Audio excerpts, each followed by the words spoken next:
The university currently employs across the full range of employment categories. So by that I mean ongoing or permanent roles, fixed-term contracts, part-time. For women or people in general seeking to try and balance family responsibilities with work, part-time, and particularly part-time roles of an ongoing or permanent nature, are in some sense the gold standard, and they can be hard to come by. But the university has a very good track record in terms of what it offers flexibly across the workforce.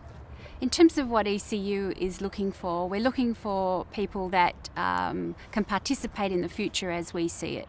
So that really means that we need staff who are technology savvy. So really any sort of skills that you can acquire and develop that enable you to work at the leading edge of technology are going to be highly valued.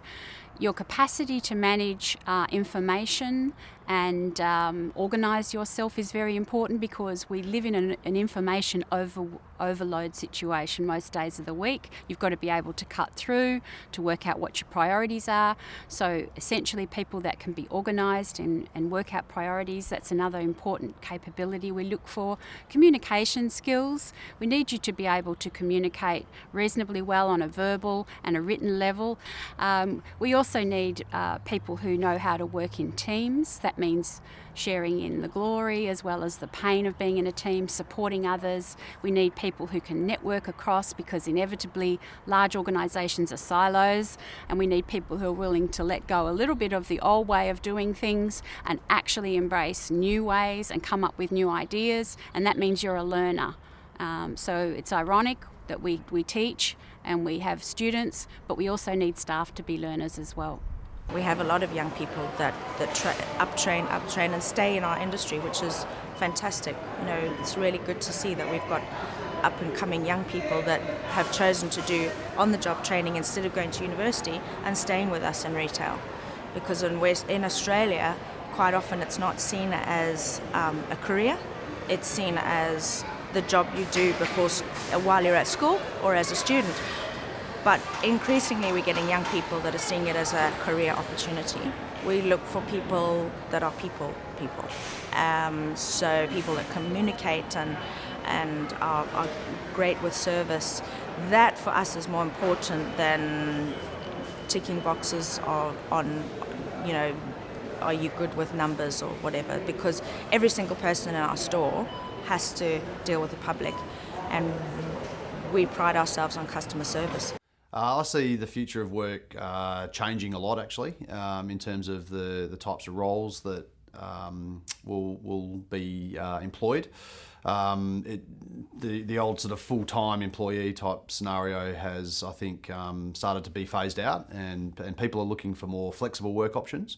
And I think employers are looking for a lot more flexible employee options as well. You know, I think just choose something that you enjoy, go and get some education or some training in those things, and just be confident and go back out. And I guess also be happy to start at the bottom and work your way up. You know, if you're in a new environment or in a new kind of area. Job opportunities at the moment, like the so-called sharing economy with things like Airbnb and Uber and Airtasker and things like that. It provides everyone more opportunities to perhaps work on that really sort of casual basis, but they're almost like they're working on their own terms at their own time, and they can do that, and you can fit that around the rest of your family life.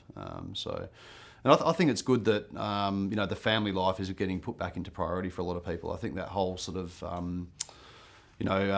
working 12 hours a day, 6 days a week, which might have been in the sort of, maybe the the 80s or 90s, and the family comes second. I think those days are pretty much gone now, and people putting work-life balance and family life in front of work, which I think which is good. Yeah. Most of my staff are casual or part-time. A little bit of flexibility for mums who are coming down. They can work mornings, they can work lunchtimes, they can work afternoons, and if they build up a clientele, if they were to go down the PT road, they can set their own timetable, Energy in a person when they come down, and just a keenness and willingness to learn, we can show them the rest down here. If they come down and they have a good vibe and they're excited about being joining the team and getting involved in the business, that's the number one for me. our female trainers do an awesome job, and it's I don't see it as being unbalanced at all. You know, there's plenty of room for women in this industry, and they do a great job. So every facet of the business, there's women involved, from the bookkeeping to waitressing to being in the bar, kitchen hands. We've got a female apprentice. We've got female management in the kitchen.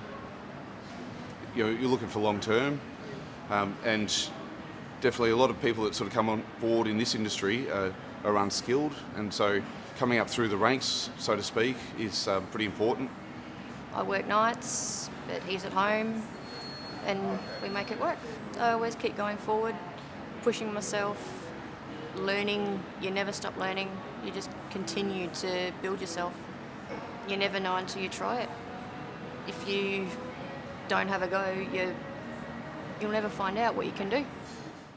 Mental health is an absolutely growing area. So whether you chose to work full-time or part-time, there is plenty of opportunities out there. Whether you work for government, non-government organisations, or you decided to go self-employed and set up your own business.